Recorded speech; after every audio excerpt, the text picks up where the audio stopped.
हम यूपीपीसीएस का paper 5 discuss कर रहे थे।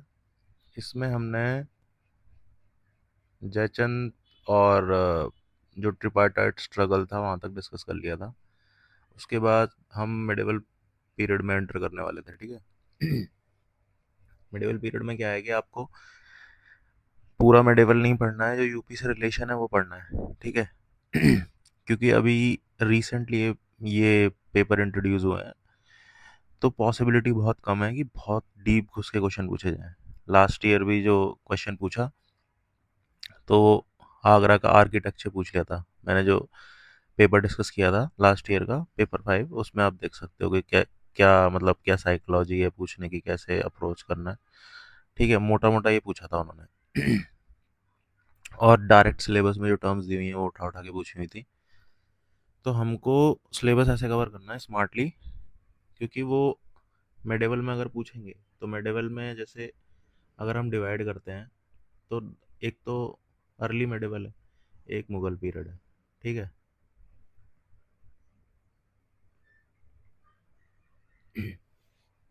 अर्ली मेडिवल में अगर हम देखेंगे तो 5 डायनेस्टी थी। ठीक है, ये आप अपना जनरल हिस्ट्री में पढ़ते हो। अब वो सारा उसमें डिटेल में नहीं जाऊंगा मैं, हमें जो यूपी से रिलेटेड है वो देखना है। उसमें स्लेव डायनेस्टी, खिलजी, तुगलक, सैयद, लोधी, ये 5 थी। ठीक है।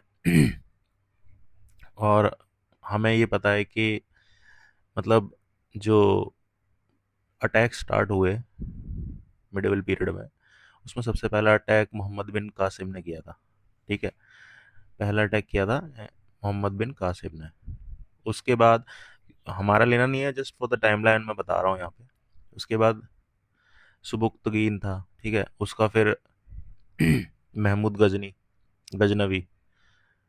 तो इन्होंने जो अटैक किया, अब इसमें इन्होंने 17 बार अटैक किया, ये सबको बताया। ठीक है, लेकिन इनको ये यूपी से रिलेशन क्या है इनका कि इन्होंने गुज्जर प्रतिहार के जो गवर्नर थे उनको हराया था। ठीक है, गुज्जर प्रतिहार के गवर्नर थे उनको हराया था, क्योंकि 17 बार अटैक किया था। तो कहाँ कहाँ किया था, उसमें कुछ एरिया यूपी के भी थे। ठीक है, जैसे कन्नौज, मथुरा, स्पेसिफिकली ये एरियाज थे यूपी के। अब वो आप अंदाज़ा भी लगा सकते हो कि कन्नौज में कन्नौज पॉलिटिकल सेंटर था गुज्जर प्रतिहारा का। ठीक है, तो वहाँ पे अटैक करना बनता है, ये प्रोमिनेंट सेंटर है वो किसी रूलिंग डायनेस्टी का ऑलरेडी। दूसरा अटैक इन्होंने किया था बुंदेलखंड में, जहाँ पे विद्याधर थे, राजा जो थे विद्याधर थे।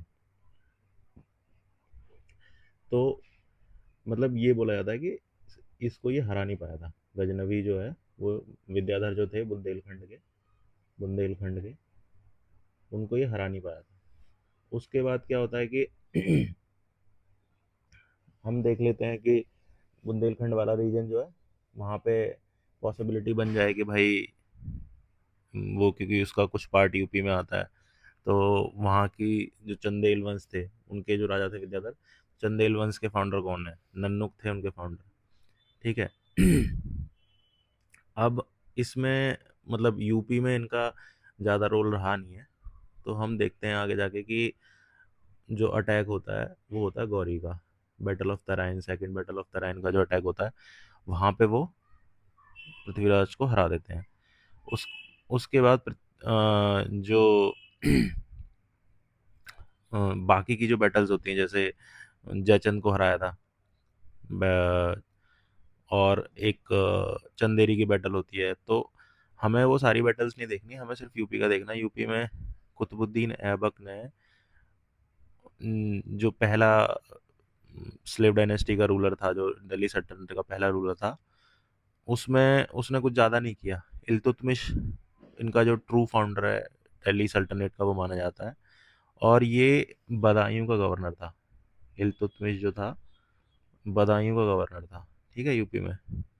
और वहाँ पे उसने एक जामा मस्जिद भी बनवाई यूपी में। ठीक है। बस इतना रोल है इसके। और एक हाँ छोटी सी चीज़ है कि दोआब टैक्सेशन, दोआब में इसने टैक्सेशन भी लगाया था। तो जामा मस्जिद बनाई, बदायूं का गवर्नर था, दोआब में टैक्सेशन, यूपी से इतना रिलेशन है बस इल्तुतमिश का। उसके बाद अगला कौन आ जाता है? अगला आ जाता है जलालुद्दीन खिलजी, है ना। ये इलाहाबाद में इनको मरवा दिया था, मूवी आपने देखी होगी, उसमें अलाउद्दीन खिलजी जो इनका दामाद था, उसने इलाहाबाद में जब वो जीत के आया था, वहाँ पे इलाहाबाद में कड़ा जगह है, वहाँ पे इन्हें मरवा दिया था। देवगिरी से जीत के आया था ये, ठीक है। इसने मतलब इनमें यही है कि दोआब में टैक्सेशन और बढ़ा दिया था खिलजियों ने, और कुछ स्पेसिफिक यूपी से रिलेटेड इनका वो नहीं है। फिर तुगलक आ जाते हैं, गयासुद्दीन तुगलक, ठीक है। वो फाउंडर थे। मोहम्मद बिन तुगलक ने दोआब में टैक्सेशन किया, लेकिन वहाँ पर वो ड्रॉट आ गई, तो उससे लोगों ने फसल वसल जला दी, उसका रिpercussion बहुत बुरा हुआ, तो उन्होंने फिर वापस लेना पड़ा। फिर उन्होंने इसके रेमेडी के तौर पे उन्होंने अमीरे को, दमने को भी बोलते हैं, वो डिपार्टमेंट इस्टेब्लिश किया, है ना।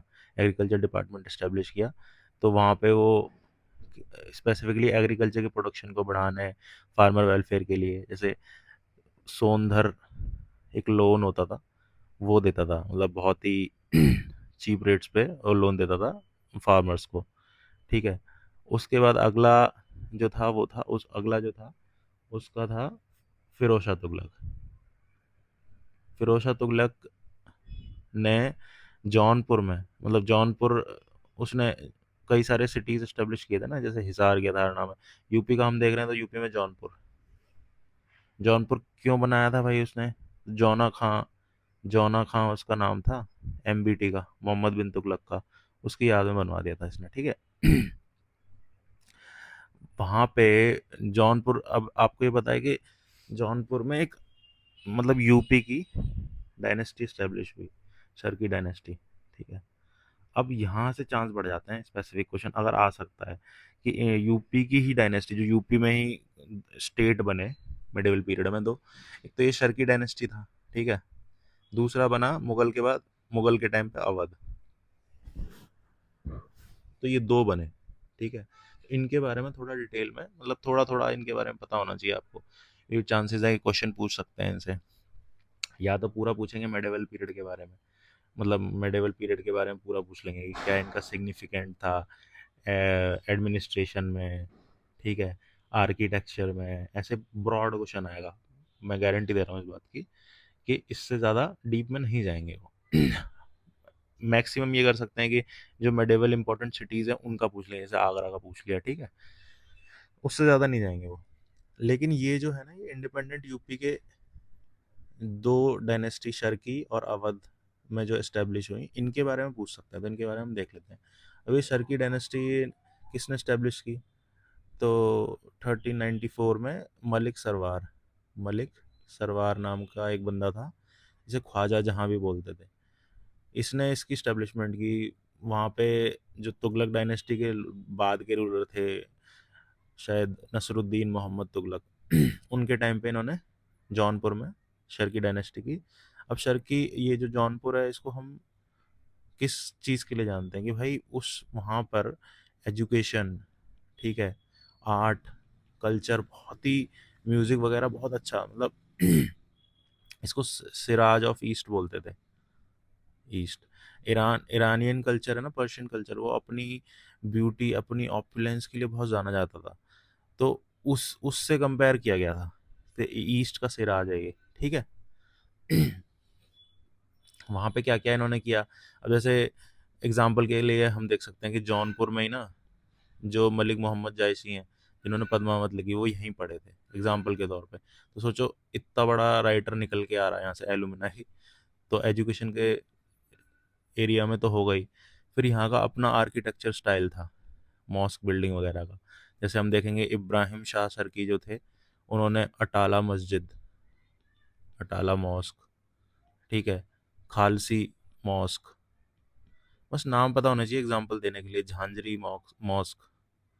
पीटी में हाँ नाम पूछ सकता है कि ये किसने स्टेब्लिश करवाया, खालसी, अटाला, झांझरी मॉस्क, इनका उसने, ये इब्राहिम शर्की ने बनवाया है, ठीक है। उसके बाद इनके जो लास्ट रूलर थे, हुसैन सा सरकी, हुसैन सा सरकी इनके लास्ट रूलर थे। बहलोल लोधी फिर मतलब क्योंकि ये तुगलक के टाइम पे स्टेब्लिश किया था इन्होंने, फिर वहाँ पे सेंटर में बहलोल लोधी आ गए, लोधी डायनेस्टी आ गई, तो उन्होंने ये एनेक्स करके अपने लोधी डायनेस्टी में मिला लिया। ठीक है, तो अब जैसे लोधी डायनेस्टी का हम देखेंगे, इसकी इंपॉर्टेंस इसलिए क्योंकि इन्होंने आगरा को कैपिटल बनाया था। ठीक है, सिकंदर लोधी जो थे, उन्होंने 1504 में आगरा को स्टैब्लिश किया था, और फिर उसको 1506 में अपनी कैपिटल बना लिया था दिल्ली से। सिकंदर लोधी के बारे में आपको पता ही है, गुलरुखी मतलब पोइट वगैरह थे, दिखने में सुंदर थे, गुलरुख नाम उनका था। बुक्स वगैरह लिखी हैं उन्होंने आयुर्वेद वगैरह पे। ठीक है, उसके बाद इब्राहिम लोधी आते हैं, पानीपत की बैटल होती है वहाँ पे। पानीपत की बैटल में इब्राहिम लोधी को बाबर मार देता है। उसके बाद बाबल मतलब जब बाबर की फिर बाबर का साथ कौन देते हैं या कौन बुलाता है, राणा सांगा, ये आपने पूरी स्टोरी पढ़ी होगी मेडेवल में, वो बताने की ज़रूरत नहीं है, यूपी से कोई रिलेशन नहीं है उसका। ये है कि battle of Panipat was a game changing movement for the history of India. ठीक है, तो इसलिए थोड़ा सा मैंने बता दिया। अब यहाँ पे एक ये चीज़ है कि छोटे छोटे मतलब ये आ गए, बाबर आ गए, इसके बाद इनका भी छोटा छोटा सा रोल रहा है बहुत ही।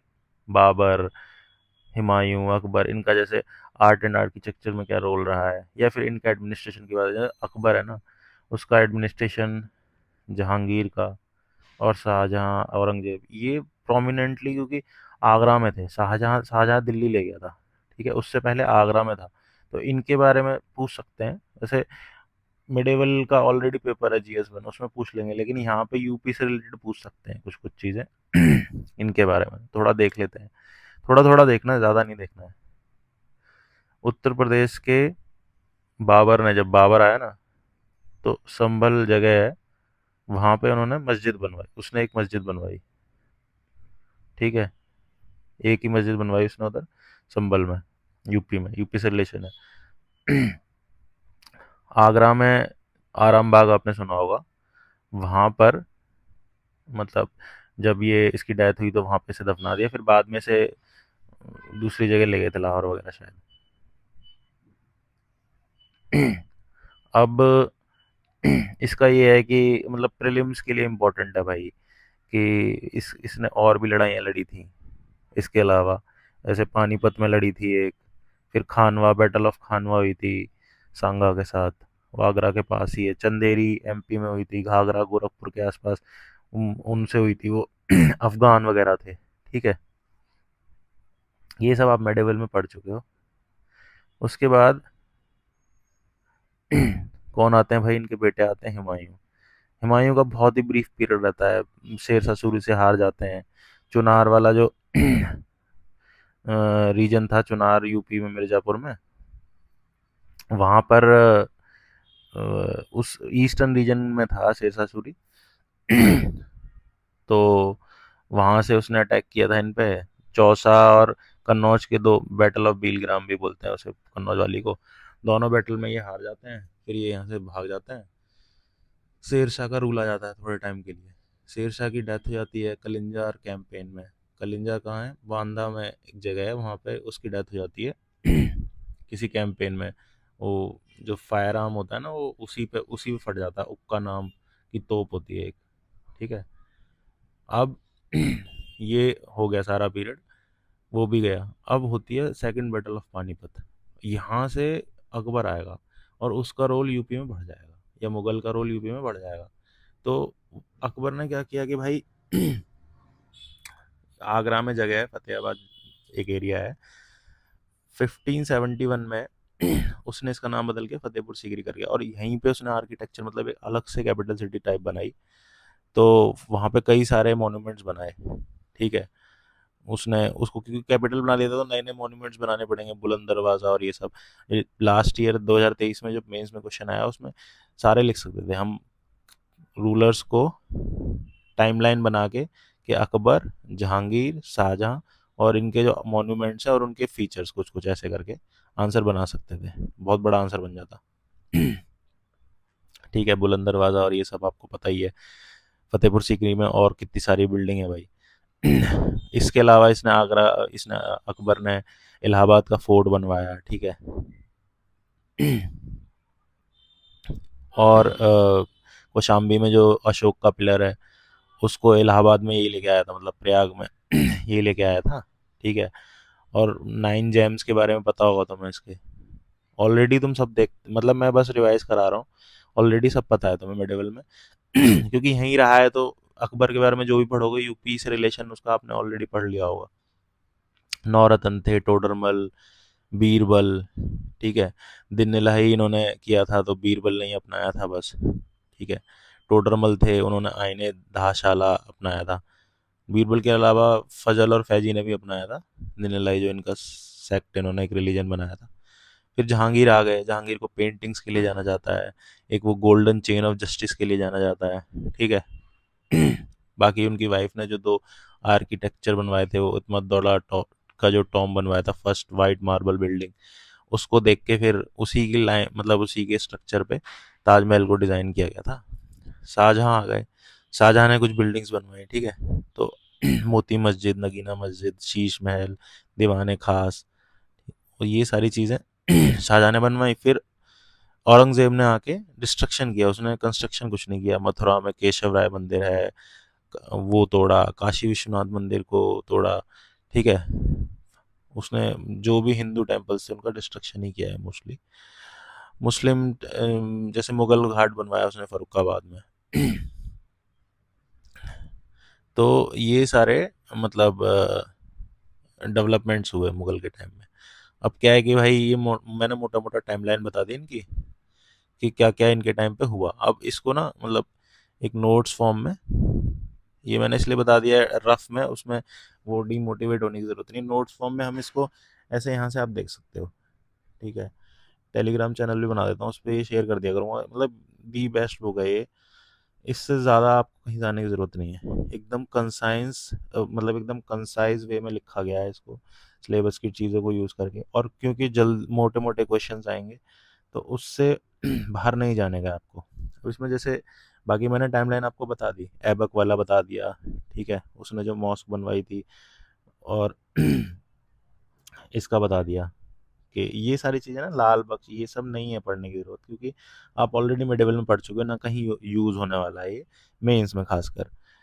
ये इल्तुतमिश इक़्तिदार कहाँ का था? बदायूं का था भाई, ठीक है। प्रीलिम्स में आ सकता है, मेंस में इल्तुतमिश के बारे में लिखने को आगे कि द रियल फाउंडर, तो वहाँ पे थोड़ा लिख सकते हो, ठीक है।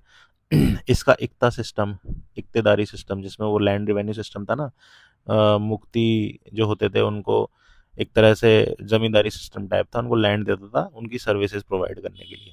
तो वो इक्तदारी सिस्टम, उसका फाउंडर ये था, वो उसका प्रोमिनेंट एरिया भी यूपी में था, ठीक है। ये दिल्ली का फर्स्ट सुल्तान था। ये सारा जितना भी हाईलाइटेड पार्ट है ना उसको देखते जाओ, बाकी जो पार्ट और आप लिख सकते हो आंसर में, क्योंकि 2 पेज भरने होते हैं और उसमें 3 भरने होते हैं 10-12 वाले में, तो वो मैंने रेड से हाईलाइट कर दिया है, ठीक है। ये करेंसी इशू की, टंका जीतल, तुर्के चहलगानी, ये आपने मेडिवल में पढ़ा ही होगा सारा कुछ। Entire part of UP under Delhi सल्तनत, वो था ही, उसमें आ जाएगा।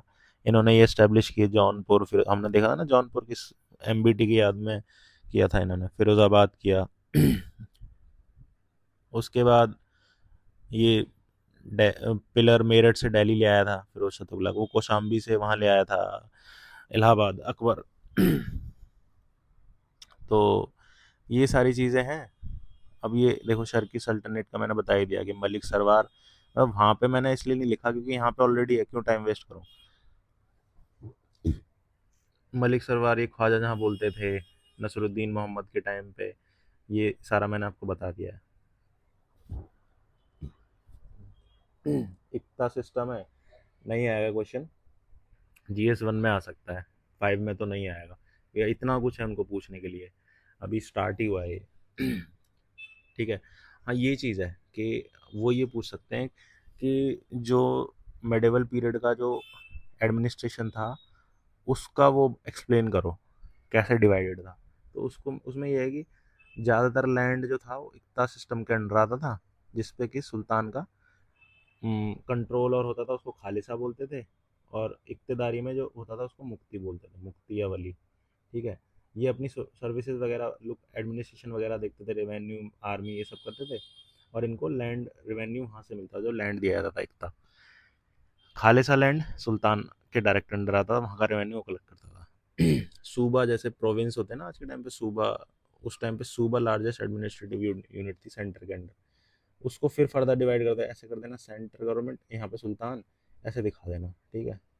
सूबा, फिर यहाँ सूबा सूबेदार जो मतलब यहाँ का जो वो होता था गवर्नर, जैसे बदायूं का कौन था, इल्तुतमिश था।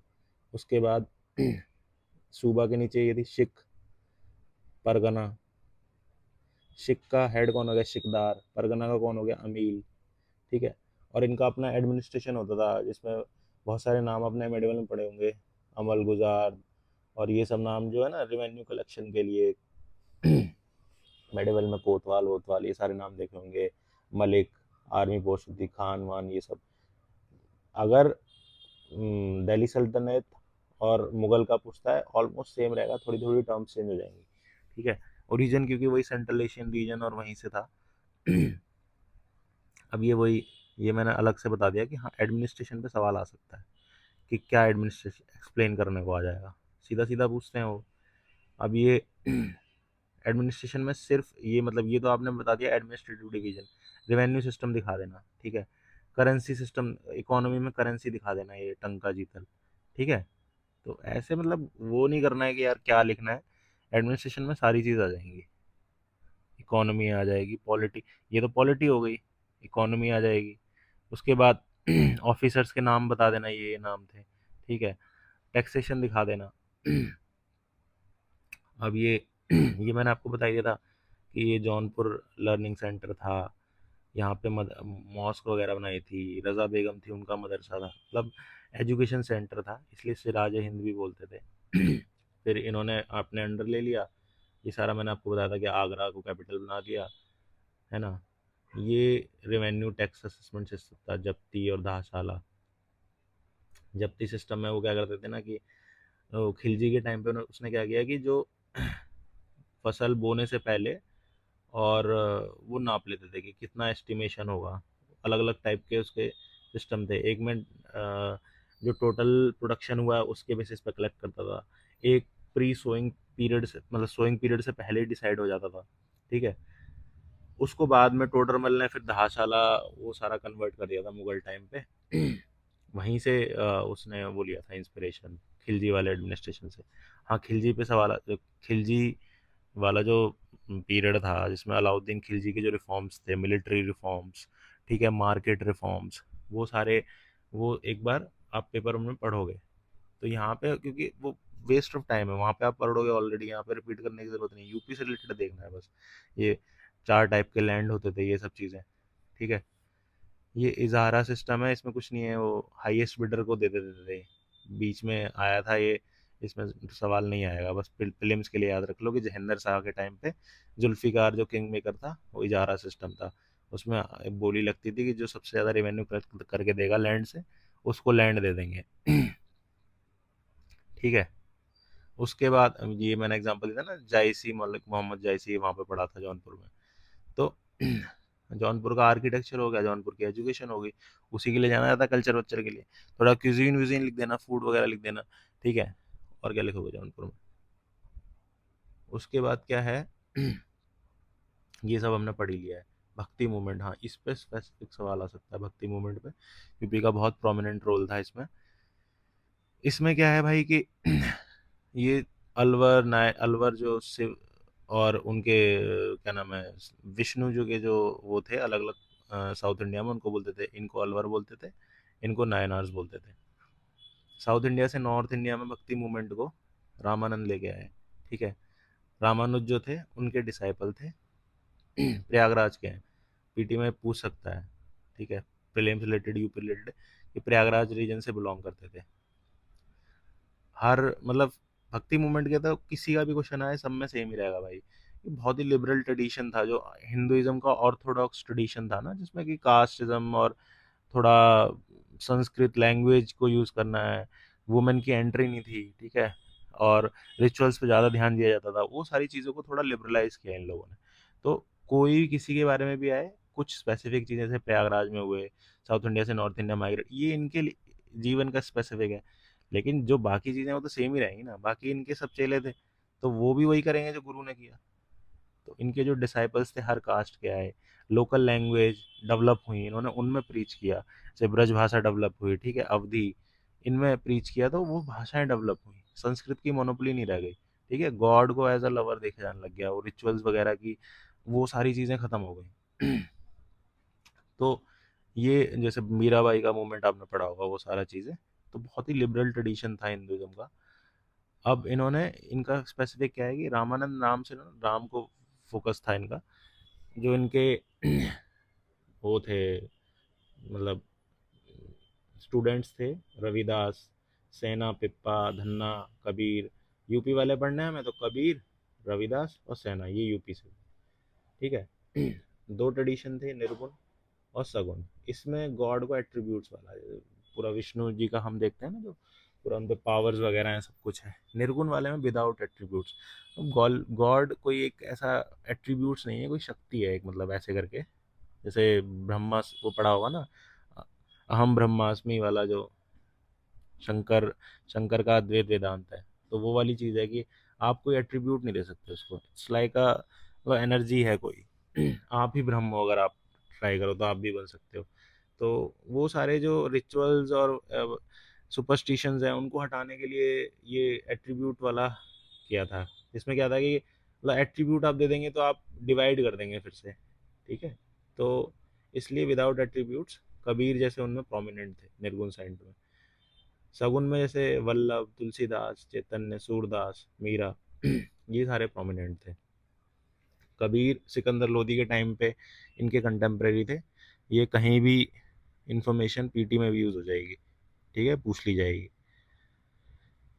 और काशी में, मतलब बनारस में जन्म हुआ, जो इन्होंने लाइन भी लिखी थी, काशी में प्रगट भये रामानंद चेताए, मतलब रामानंद के गुरु थे, उन्होंने इनको एक कॉन्शियसनेस, मतलब इनको वो किया था, इंटेलेक्चुअल उन्होंने ही बताया, चेताया मतलब, ठीक है।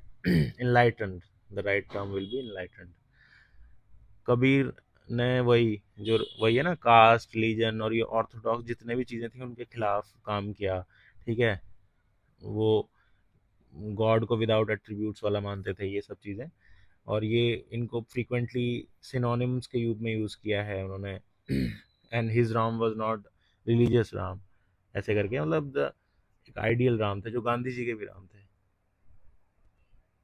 डिस्पाइट बीइंग इलिटरेट, कपलेट वगैरह जो उन्होंने कंपोज किए, वो एक बीजक, सुखनिदा, ये सारी बुक्स में उसमें हैं ये, है ना। ये जगह है संत कबीर नगर डिस्ट्रिक्ट है एट प्रेजेंट में, वहाँ पे इनकी डेथ हो गई। यहाँ पे भी इन्होंने ऑर्थोडॉक्स ट्रेडिशन या सुपरस्टिशन को तोड़ा कि वहाँ पे जो भी जिनकी डेथ होती है उनको सेल्वेशन नहीं मिलता है, ठीक है। तो ये सारी चीज़ें, कबीर पे स्पेसिफिक क्वेश्चन आएगा वो लिख दोगे आप। अभी स्पेसिफिक क्वेश्चन नहीं पूछ सकते हैं, पूछ सकते हैं तो भक्ति में ओवरऑल पूछ सकते हैं, ठीक है। रविदास जी जो थे, वो काशी में उनका जन्म हुआ, और वो भी डिसाइपल थे इनके। He was a cobbler and he was a weaver, ठीक है। सोशल वर्क और ये सब काम भी करते थे। मतलब इसमें एक चीज़ आप देख रहे हो कि ये अपना प्रोफेशन भी फॉलो कर रहे हैं, पूरा इन्होंने एस्थेटिक मार्ग नहीं अपनाया है, और ये उसके साथ साथ भक्ति कर रहे हैं, ठीक है। डिफरेंट है थोड़ा, रिचुअल्स और उसमें पूरा नहीं वो होगा, true form of religion. He opposed worldly pomp, ritualism, and all these things. The God without attributes. उसी ट्रेडिशन के है Ravidas sect. And now comes the Sargun. निर्गुण हमने देख लिए, उसमें दो एग्जांपल दे देंगे। निर्गुण सरगुण में अगर डिफरेंशिएट करने को आएगा, though I am pretty sure that in the latter years they will be able to dissect the syllabus in deep, but at present वो बिल्कुल एकदम जो सिलेबस में लिखा है उससे बाहर नहीं जाएंगे। भक्ति मूवमेंट पर डायरेक्ट सवाल अगर आ सकता है तो आएगा। Tulsidas, Banda district, films related है ये, वहाँ पे इनका जन्म हुआ। अकबर के कंटेम्प्रेरी थे, और राणा प्रताप उस टाइम पे थे तो उनके भी कंटेम्प्रेरी होंगे। ये दोनों बहुत ही प्रोमिनेंट रूलर थे, राणा प्रताप जी और अकबर, ठीक है। तो अब ये सगुन, सगुन मतलब जो एट्रीब्यूट्स वाले गॉड हैं, रामचरितमानस कंपोज की इन्होंने, ठीक है, अवधि, बोला ना लोकल लैंग्वेजेस हिंदी में, वल्लभाचार्य, वल्लभाचार्य जो थे वो कृष्ण कल्ट या कृष्ण सेक्ट जो है मथुरा और ये वाले एरिया में यहाँ पे स्टेब्लिश किया। Although he was born in Banaras Kashi. और इनका जो था शुद्ध अद्वैत, ये इनका वो था, फिलॉसफी दी थी इन्होंने, शुद्ध अद्वैत। पुष्टि मार्ग संप्रदाय जो ज़्यादातर विठोबा सेक्ट जो आप महाराष्ट्र में देखोगे वहाँ पर है, उस वो उन मतलब इनके फॉलोअर्स को इन्होंने ये संप्रदाय स्टेब्लिश किया था। अपार्ट फ्रॉम इट इन्होंने एक अष्टछाप, जिसमें वो सिंगर्स वगैरह मतलब भगवान को आप गा के रिझा सकते हो, ठीक है, ये सारी चीज़ें इन्होंने वो किया था। अष्टछाप कवि थे इनके अंडर में, उनमें सूरदास भी थे। सूरदास का रुनकता के पास, आगरा के पास रुनकता एक जगह है, वहाँ पे इनका जन्म हुआ। ये रुनकता मेरी ट्रेनिंग के बाद पोस्टिंग आई थी किरावली तहसील में, तो वहाँ पे ये जगह थी रुनकता, मैं सुना था। दूसरे कोई नायब तहसीलदार थे, उनके अंडर आता था ये, ठीक है। तो ही was a contemporary of Akbar, वो सेम, क्योंकि वही है टाइम पीरियड के, अष्टछाप में थे। इनकी जो बुक्स हैं सुर सागर, सुरावली, साहित्य लहरी। भक्ति मूवमेंट पे डायरेक्ट सवाल आएगा, इतने सारे हमने निर्गुण सगुण डाइसेक्शन करके आराम से लिख लेना, ठीक है, कोई दिक्कत नहीं होगी। उसके आगे यूपीएससी ऑलरेडी इस पे क्वेश्चन पूछ चुका है भक्ति मूवमेंट पे, कि कैसे इन्होंने लिंग्विस्टिक ट्रेडिशन, मतलब उन्होंने लैंग्वेज से लिंक करके पूछा था। तो लैंग्वेज हमने देख लिया भाई, ये लोकल लैंग्वेज में प्रीच करते थे, इनकी बुक्स वगैरह हैं वो हमने पढ़ ली, बीजक, इनकी सुरसागर, सुरावली, ये सब चीज़ें, ठीक है। और उनका कंटेंट क्या होगा, है ना, वो हमें पता है उनका कंटेंट क्या होगा। नॉट बी सुपरस्टिशियस और ritualistics, will be including all the caste, ठीक है। तो वो सारी चीज़ें होंगी। अगला मुगल पीरियड में हम देखते हैं कि बाबर। बाबर में मैंने बता ही दिया था आपको कि जब मैंने ब्रीफ में आपको बताया था कि अटैक अटैक किया, ठीक है। ये सारी चीज़ें आप मेडिवल में पढ़ोगे, कौन सी टेक्निक यूज़ की, ये प्रीलिम्स के सवाल है, मेंस के सवाल नहीं है। आगरा को कैपिटल बनाया इन्होंने, उसके बाद राणा सांगा को खानवा बैटल में वो हार गए, फिर घाघरा, ये सारी बैटल्स हुई, प्रीलिम्स के सवाल हैं। हुमायूं इनके बाद बने, मैंने बताया कैसे 2 लड़ाइयों में ये हारे। और एक स्टोरी कर्णावती वाली सुनी होगी, ठीक है, कि कैसे गुजरात का बहादुर शाह जब अटैक करा तो राखी भेजी थी, तो सेव करने गए थे, तो ये एक स्टोरी है, ठीक है। ये बताई दिया था मैंने, शेर शाह कलिंजर, ये सारे वो नोट्स हैं, जो चीज़ मैं ऑलरेडी बता रहा था ना, उसी का लिखा हुआ है ये सब। अकबर ने ये हरा दिया था सेकंड बैटल ऑफ पानीपत में, ठीक है। उसके बाद इम्पोर्टेंट क्या है कि हाँ, ये देखो, जैसे फतेहपुर सीकरी एस्टेब्लिश किया, ये मैंने बता दिया। ये फोर्ट स्टेब्लिश किया इलाहाबाद वगैरह में, ये मैंने शुरू में बता दिया था, ठीक है। जो उनके जेम्स थे उसके बारे में बता दिया सारा। टोडरमल कहाँ से थे, सीतापुर से, प्रीलिम्स के लिए, ठीक है। और बीरबल कहाँ से थे, कल्पी, जालौन से, ठीक है, प्रीलिम्स के लिए। मेंस में मेंस में एनालाइज करने को आता है। मनसबदारी के बारे में हो सकता है आगे पूछ ले स्पेसिफिक, क्योंकि अकबर का एडमिनिस्ट्रेटिव सिस्टम था, ठीक है। अब जैसे वहाँ पे जब इकता सिस्टम लिखोगे ना, तो यहाँ पे मनसबदारी लिखोगे एडमिनिस्ट्रेशन में। मनसब एक रैंक होती थी, आपने पढ़ा हुआ है, सवार जाट, ठीक है, 3 में डिवाइड होता है ये, ठीक है। जहांगीर ने फिर इसको अमेंड किया था, 2 हस्पा से हस्पा, ठीक है।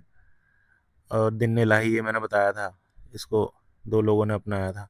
जहांगीर का वही justice chain of gold, chain of justice, और नूरजहां वाला, और इन्होंने बुक लिखी थी तुझे जहांगीरी, जिसमें असमत बेगम थी, ठीक है। तो ये फिर उसके बाद शाहजहां आए। शाहजहां में पूरी स्टोरी आपको पता है, ऐसा यूपी से रिलेटेड स्पेशल कुछ नहीं है। एक पंडित जगन्नाथ थे, उनको इन्होंने रॉयल पोइट राजकवि बनाया था, बस। ये ट्रेवरनियर, बर्नियर, मुनीची मुंडी, बहुत सारे ट्रैवलर्स आए थे। यूपीएससी में सवाल आया था, सीधा पूछ लिया था कि डायमंड माइंस के बारे में किसने लिखा है शाहजहां के टाइम पे। तो लोग, मतलब जो ट्रेडिशनल सोर्सेज हैं वहाँ पे नहीं है, तो लोग नहीं कर पाए थे, ये ट्रेवरनियर इसका आंसर था। औरंगजेब का बता ही दिया था भाई, बैन कर दिया सब चीज़, Navroz ban, calendar ban, temple destruction. हाँ, टैक्सेशन देख लो, टैक्सेशन पूछ सकता है स्पेशली। टैक्सेशन में भाई कौन कौन सा टैक्स है, ये अलग अलग टाइप के टैक्स थे। ये मुस्लिमों पे लगता था क्रॉप प्रोड्यूस पे, ये लैंड टैक्स नॉन मुस्लिम्स पे लगता था, ठीक है, कितना लगता था, ये ज़्यादा लगता था, ये कम लगता था, ठीक है। ये वॉर बूटी हुई, जो लड़ाई होती थी उसके बाद आपस में बांटते थे। ये मुस्लिम पे जक़ात लगता था, जजिया नॉन मुस्लिम्स पे लगता था। अब यहाँ पे डिटेल दिया हुआ है कि अकबर हटाएगा, औरंगजेब लगाएगा, फिरोज शाह भी ऑर्थोडॉक्स था, ठीक है, तो वो भी लगाएगा। उसके बाद ये टेम्पल डिस्ट्रॉय किए इसने जो, ठीक है, औरंगजेब ने, वो सारी चीज़ें हैं। गुरु तेग बहादुर को जहांगीर ने, दादाजी ने इनके गुरु अर्जुन देव फिफ्थ गुरु को मरवाया था, और ये इस वही पोता वही फॉलो करें, गुरु तेग बहादुर को मरवा रहा है, ठीक है। ऑर्थोडॉक्स ट्रेडिशन में यही होगा कि आपसे एग्री नहीं करेगा, आप मरवाओगे बस। अवध के नवाब, ठीक है, ये दो बताई थी मैंने, जौनपुर हमने देख लिया, फिर अवध। अवध में कौन था? सादत खान। इन्हें बुरहान मुल्क का जो टाइटल था वो था। मोहम्मद शाह जो लेटर मुगल्स थे ना औरंगजेब के मरने के बाद, उसके टाइम पे गवर्नर था अवध का, वहाँ पे इस्टेब्लिश किया, और सादत खान ने अवध को इंडिपेंडेंट स्टेट डिक्लेयर कर दिया, ठीक है। और अपना ही रेवेन्यू सेटलमेंट जो मुगल का था उससे अलग, करप्शन वगैरह को हटाने के लिए इसने चलाया, ठीक है। इसी ने इनवाइट किया था नादिर शाह को अटैक करने के लिए, और फिर बाद में नादिर शाह ने कहा कि जितना तूने मेरे को वादा किया था उतना तो मिला नहीं, तो तू दे। फिर इसने डर के मारे सुसाइड कर लिया। इसके बाद फिर सफदरजंग बना। सफदरजंग ने थोड़ा एडमिनिस्ट्रेटिव रिफॉर्म्स वगैरह किए, ठीक है। इलाहाबाद वगैरह को अपने कंट्रोल में ले लिया। उसके बाद सुजाउद्दौला का आपने पढ़ा होगा मॉडर्न हिस्ट्री में, बैटल ऑफ बक्सर होती है, ट्रीटी ऑफ इलाहाबाद होती है, वहाँ पे इतने पैसे देने पड़ते हैं, ठीक है।